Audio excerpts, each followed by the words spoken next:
भारत और बांग्लादेश के बीच जबरदस्त ट्रेड वॉर शुरू हो गई है। भारत के व्यापारिक हमले के बाद बांग्लादेश ने पलटवार करने की कोशिश की है, लेकिन वो पलटवार भी अब बांग्लादेश को ले डूबा। बांग्लादेश ने भारत के कई सामानों पर बैन लगा दिया। ये बैन भारत की किन चीजों पर लगाया गया है वो आपको आगे बताएंगे, लेकिन भारत के साथ इस ट्रेड वॉर में बांग्लादेश अब बुरी तरह से फंस गया है। आपको बता दें कि ट्रेड वॉर यानी व्यापार जंग किसी सैन्य जंग से भी खतरनाक होती है, क्योंकि व्यापार जंग का सीधा असर आम लोगों पर पड़ता है। और अब भारत और बांग्लादेश के बीच शुरू हुई इस ट्रेड वॉर का असर बांग्लादेश पर ही नजर आने लगा है। बांग्लादेश में तबाही मचनी शुरू हो गई है, लेकिन आप ये जानकर हैरान हो जाएंगे कि जिस वक्त भारत और बांग्लादेश के बीच ट्रेड वॉर शुरू हुई है, ठीक उसी वक्त रूस ने अपने 3 जहाजों को बांग्लादेश भेज दिया। रूस ने अपने जहाज बांग्लादेश क्यों भेजे और भारत कैसे बांग्लादेश को बर्बाद कर रहा है, वो आपको इस वीडियो में बताएंगे। दरअसल भारत के नॉर्थ ईस्ट राज्यों पर मोहम्मद यूनुस के विवादित बयान के बाद भारत ने कुछ दिन पहले एक बड़ा एक्शन लेते हुए बांग्लादेश को दी जाने वाली ट्रांसशिपमेंट फैसिलिटी को रद्द कर दिया।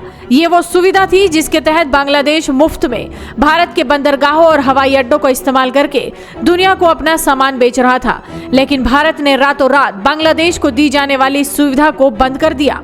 असर ये हुआ कि भारत के इस फैसले ने बांग्लादेश के व्यापारियों की कमर तोड़नी शुरू कर दी। जो सामान बांग्लादेश किफायती दरों पर पूरी दुनिया को बेच रहा था, वो सारा सामान ट्रांसशिपमेंट फैसिलिटी रुकने के बाद महंगा हो गया है। इसके अलावा डोनाल्ड ट्रंप ने जो बांग्लादेश पर टैरिफ लगाए हैं, उनकी वजह से वो सामान और भी ज्यादा महंगा हो गया है। यानी बांग्लादेश का सामान अब कोई खरीदना नहीं चाह रहा। ऐसे में भारत पर पलटवार करने के लिए मोहम्मद यूनुस सरकार ने भारत के कुछ सामानों पर अब बैन लगा दिया है। बांग्लादेशी अखबारों के मुताबिक भारत से आने वाले सूत के धागे, दूध, पाउडर, तंबाकू, अखबार के कागज समेत कई तरह के कागजों पर बांग्लादेश ने बैन लगा दिया। बताया जा रहा है कि इसके अलावा कुछ और सामान भी है जिसे बांग्लादेश और भारत से इंपोर्ट नहीं करेगा। लेकिन जिस वक्त मोहम्मद यूनुस सरकार ने भारत के प्रोडक्ट्स पर बैन लगाया, ठीक उसी वक्त रूस के 3 सैन्य जहाज बांग्लादेश की चिटगोंग पर आकर खड़े हो गए।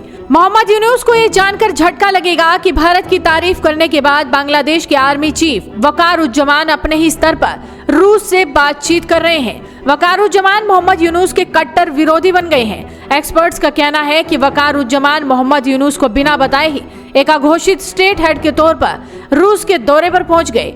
रूस पहुंचकर वकारुज्जमान ने रूस की सरकार और सेना दोनों से मुलाकात की और चुपचाप बांग्लादेश वापस लौट आए। वकारुज्जमान जैसे ही बांग्लादेश वापस आए तो रूस ने अपने 3 जहाज चिटगोंग भेज दिए। बताया जा रहा है कि रूस और बांग्लादेश की सेना आपस में मेल जोल बढ़ा रही है, ताकि जरूरत पड़ने पर साथ मिलकर काम किया जा सके। शेख हसीना जब प्रधानमंत्री थी तब रूस के संबंध बांग्लादेश के साथ मजबूत थे। शेख हसीना के प्रधानमंत्री रहते हुए रूस और भारत ने बांग्लादेश का पहला न्यूक्लियर पावर प्लांट बनाना शुरू किया, लेकिन मोहम्मद यूनुस ने आते ही रूस और भारत की इस प्रोजेक्ट पर ग्रहण लगा दिया। भारत की तरह रूस भी जानता है कि बांग्लादेश में अमेरिका और चीन भी घुसना चाहते हैं। अमेरिका और चीन बांग्लादेश की चिटगोंग इलाके में अपना नेवल बेस बनाना चाहते हैं, लेकिन रूस और भारत ये होने नहीं देंगे।